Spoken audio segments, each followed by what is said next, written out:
শুভ সন্ধ্যা। আপনারা চলে এসেছেন গল্পকথা শ্রেয়ার সাথে ইউটিউব চ্যানেলে। আপনারা শুনছেন ভালোবাসার গোলকধাঁধা। চলো জেনে নেওয়া যাক পরবর্তী পর্বে।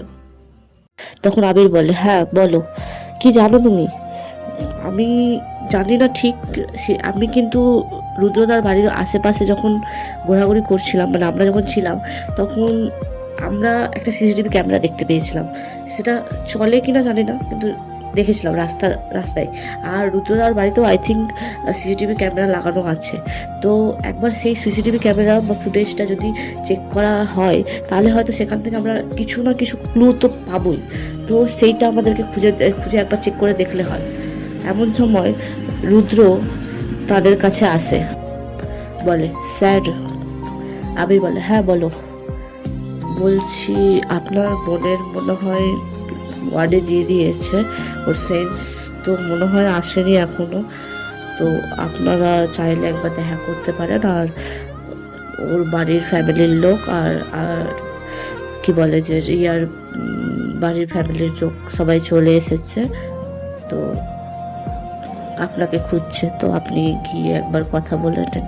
এমন সময় রিয়া রুদ্রকে বলে ওঠে, রুদ্রদা। রুদ্র বলে, হ্যাঁ বলো, কিছু বলবে? রুদ্রদা, সরি। আরে সরি কেন বলছো? রুদ্রদা, অ্যাকচুয়ালি তখন আমার মাথা ঠিক ছিল না। আমার বান্ধবীর ওই সিচুয়েশন দেখে না আমার সত্যি খুব কষ্ট হয়েছিল। আসলে আমার অনেক ছোট থেকে তো বন্ধুত্ব, তাই জন্য আর কি, কিছু মনে করো না আর আমার উপর রাগ করে থেকো না। আমি বুঝতে পেরেছি আমি নিজের ভুল বুঝতে পেরেছি। তোমার এখানে কোনো দোষ নেই। আমি আজকে দেখে বুঝতে পারলাম তোমার বাড়িতে এইরকম অ্যাটাক দেখে আর তোমার ওপর অ্যাটাক হওয়া দেখে আমি নিজেকে বুঝতে পেরেছি যে সত্যি তুমিও খুব ভালো আছো বা খুব ভালোভাবে লাইফ লিড করছো, সেটা না। তোমার উপরেও অনেক খাতরা আছে, অনেক বিপদ আছে। তো তুমিও সাবধানে থেকো। আর আজকে যেটা অ্যাটাকটা, এটা হয়তো তোমার উপরেই হতো, তোমার উপরে হওয়ার জন্যই তোমার বাড়িতে হয়েছিল।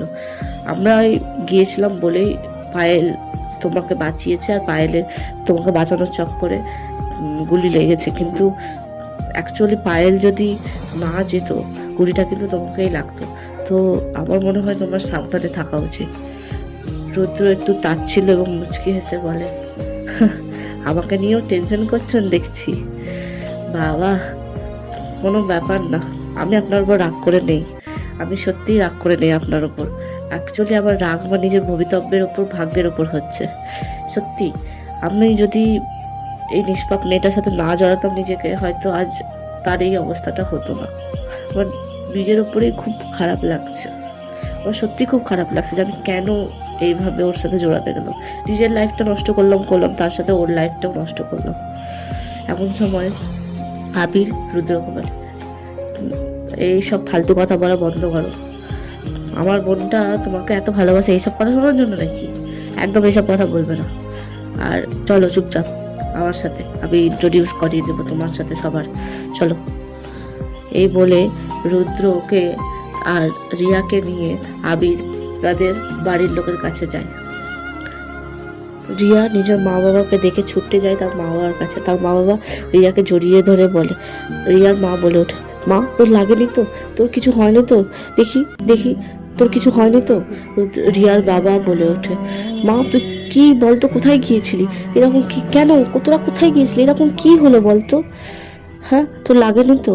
হ্যাঁ। আবির বলে ওঠে, নমস্কার আন্টি, আমি আবির। পর্বটি সম্পূর্ণ শোনার জন্য অসংখ্য ধন্যবাদ। যদি আপনাদের এই পর্বটি ভালো লেগে থাকে তাহলে লাইক করবেন, শেয়ার করবেন, কমেন্ট করবেন এবং সাবস্ক্রাইব করতে ভুলবেন না।